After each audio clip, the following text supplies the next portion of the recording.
Amazon is the largest retailer in the world with a total market cap of $1.6 trillion. They are only the second company after Apple to reach this mark. Only 27 years ago, Amazon was still a dream, and though the dream started out in a garage, it would go on to take the world by storm. Today, we look at the life of Jeff Bezos, the world's second richest man, and how he built a global retail giant known as Amazon from his garage. On January 12, 1964, Jeff Bezos was born Jeffrey Preston Gorgensen to Jacqueline and Theodore Gorgensen in the town of Albuquerque, New Mexico. His great-grandfather immigrated to Chicago around the 1900s. His parents got divorced, and Jeffrey's mom got married to a Cuban migrant named Miguel Mike Bezos in the year of 1968. Mike Bezos soon adopted Jeffrey when he was just 4 years old, and Jeffrey's surname was legally changed from Gorgensen to Bezos. Jeff Bezos started out in the River Oaks Elementary School in Houston, Texas, and from a young age, Jeff Bezos showed interest in science and technology, and rumor has it that he once rigged an electric alarm to keep his younger ones out of his room. Aside from showing an interest in science, Jeff also showed hard work and diligence, especially when he worked as a short order cook at McDonald's.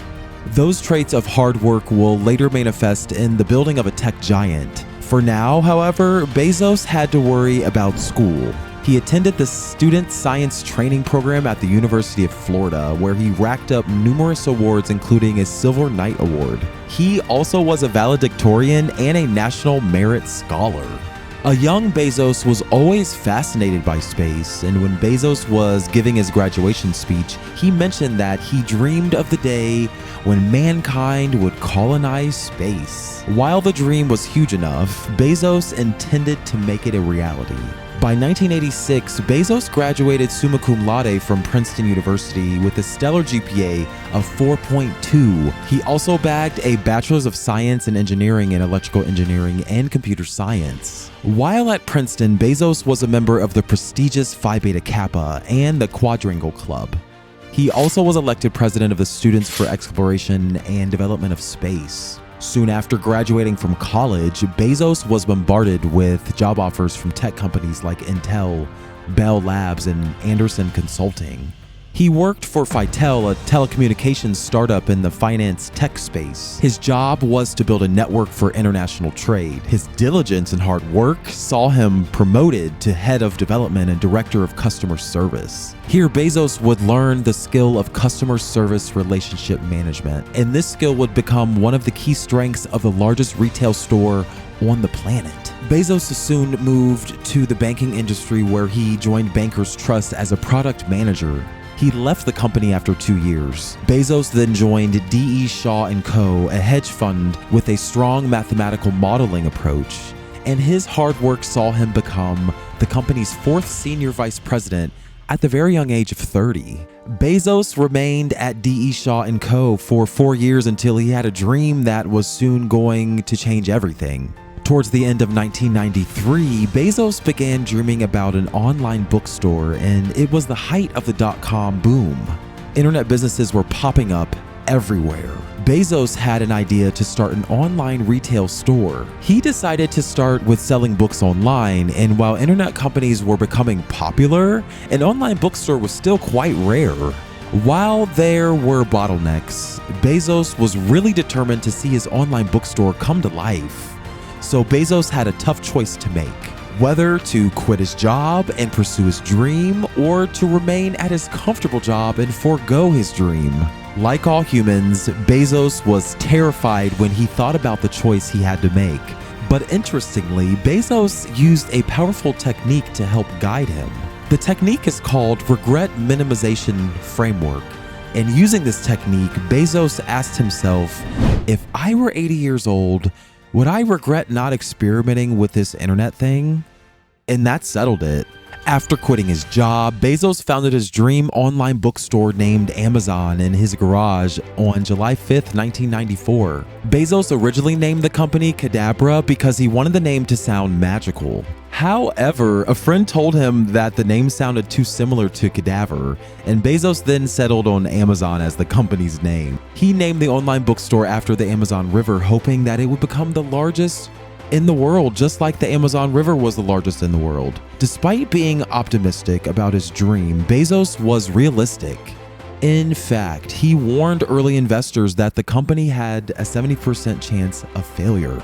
The first investment Bezos received was from his parents, who gave him $245,573, which he put into Amazon. Bezos told his parents that it was very likely that they'll lose their entire investment in the company, but the company became an instant hit. Within the first month of its launch, the company shipped books across America and 45 other countries. At the time, Bezos would sometimes pack parcels and deliver them personally in his car. In 1995, Amazon's website launched, and Amazon soon expanded out of Bezos' garage and moved into a 2-room apartment. Sales rose steadily while the company continued to grow. For Bezos and Amazon, this was only the start. 3 years after its launch, Bezos took Amazon public with its first IPO, which became a huge success.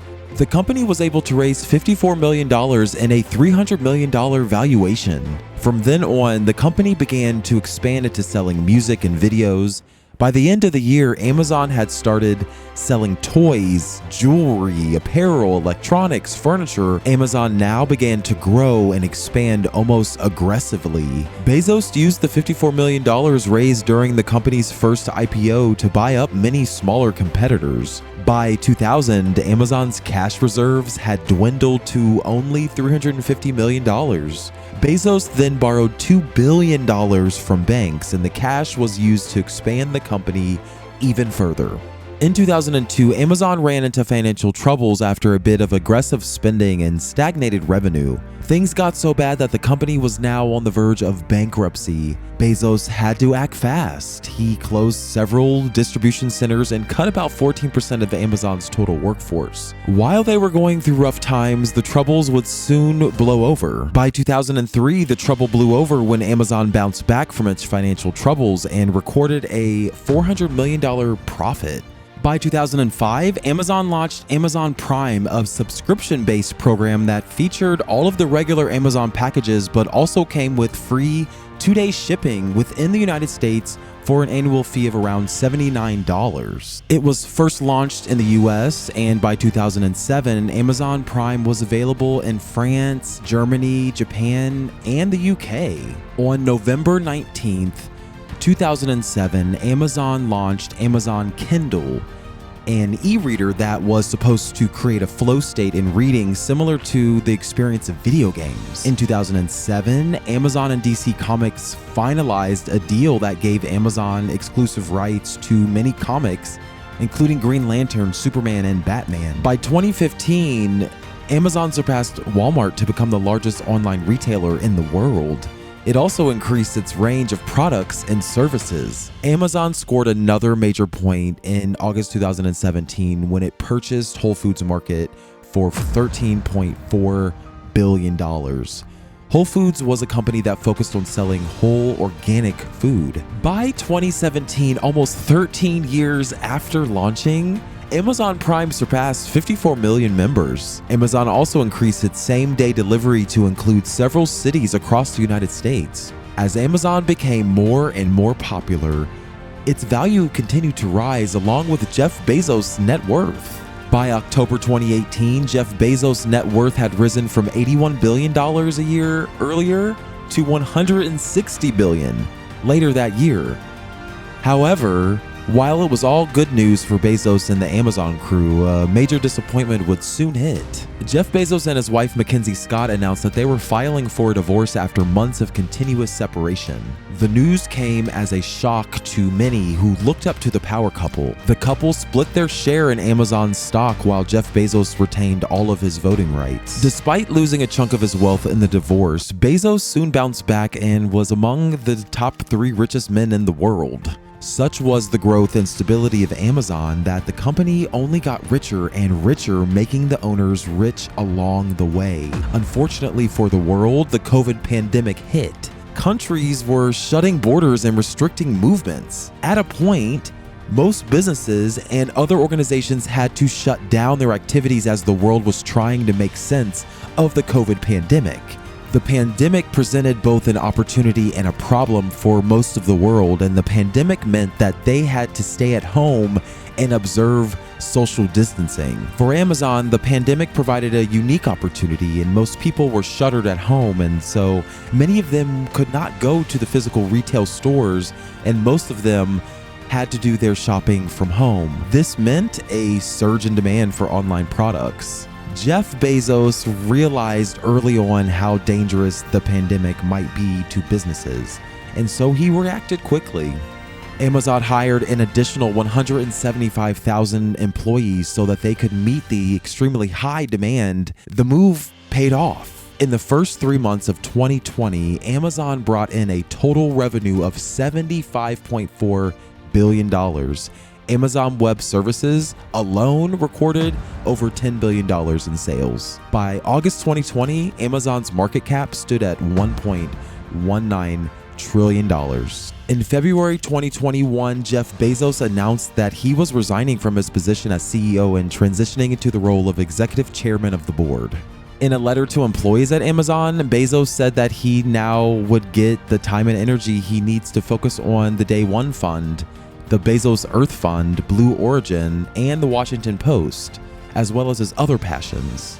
Blue Origin is a space company founded by Jeff Bezos in 2000. The company aims to reduce the cost of space travel for humans and make space travel safer for the public. True to his valedictorian speech at high school, Jeff Bezos has put about $7.5 billion into Blue Origin since its founding. On July 20th, 2001, Jeff Bezos went into space as part of the Blue Origin spaceflight mission named NS-16. He was accompanied by his brother Mark, pilot Wally Funk, and Dutch student Oliver Damon.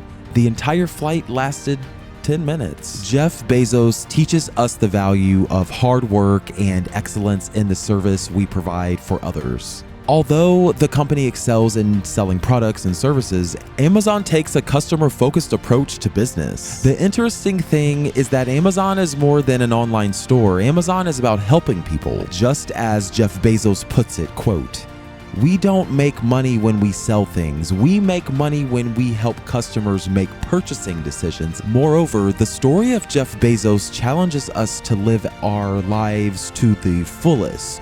And whenever faced with a big life decision, we should ask, will I regret not doing this if I were 80 years old or probably on my deathbed? If you've reached the end of this video, it means that you've enjoyed the video so far, so thank you so much for watching. If you want more stories about the world's successful people, subscribe to our channel so you'll never miss out.